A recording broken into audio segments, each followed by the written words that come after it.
ভাৰতীয় জনতা পাৰ্টীয়ে তৃতীয়টো কাৰ্যকালৰ বাবে অসমত ৰাইজৰ আশীৰ্বাদত প্ৰচণ্ড বিজয়েৰে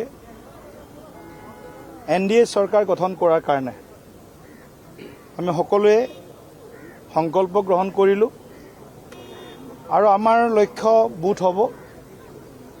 প্ৰতিটো বুথত আমাৰ দলৰ সৰ্বস্তৰৰ কাৰ্যকৰ্তাই ভোটাৰ ৰাইজৰ লগত প্ৰত্যক্ষ সম্পৰ্ক আৰু সেই অঞ্চলৰ যি বিকাশ উন্নয়ন, সেই উন্নয়নী যাত্ৰাক ৰাইজৰ মাজলৈ লৈ যাব।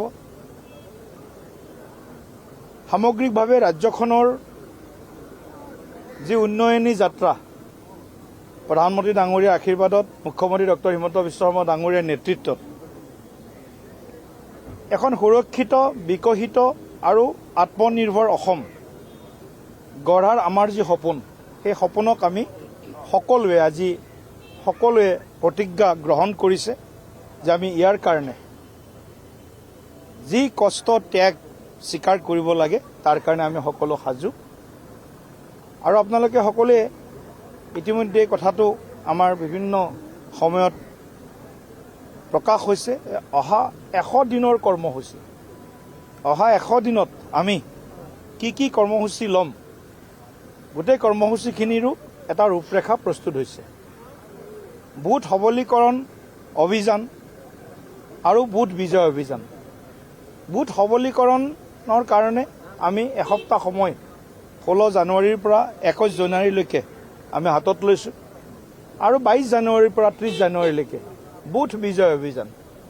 বিশেষভাৱে আমি এই কাৰ্যসূচী আমাৰ সৰ্বস্তৰৰ সকলো কাৰ্যকৰ্তাই এই কাৰ্যসূচীত তেওঁলোকৰ সময় বিনিয়োগ কৰিব, সময় নিয়োজন কৰিব আৰু কেন্দ্ৰ ৰাজ্য চৰকাৰৰ ডাবল ইঞ্জিন চৰকাৰৰ অসমৰ বাবে বিগত 11 বা 10 বছৰত যিমান কাম হ'ল, উন্নয়নমুখী কাম, বিকাশমুখী কাম, আন্তঃগাঁথনি নিৰ্মাণৰ কাম, স্বাস্থ্য, শিক্ষা, কৃষি, বিভিন্ন ছেকশ্যন, ST, SC, OBC, চাহ জনগোষ্ঠী, মাইনৰিটি, সকলো শ্ৰেণীৰ লোকৰ বাবে আমি যিমানখিনি কাম কৰিলোঁ, সেই কৰা কামখিনি আমি আকৌ এবাৰ ৰাইজক সোঁৱৰাই দিবৰ কাৰণে আমি ৰাইজৰ পদূলিয়ে বুথে বুথে আমি যাম।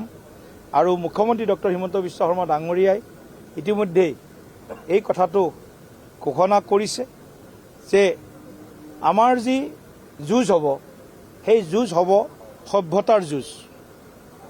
কেৱল মাত্ৰ ৰাজনৈতিকভাৱে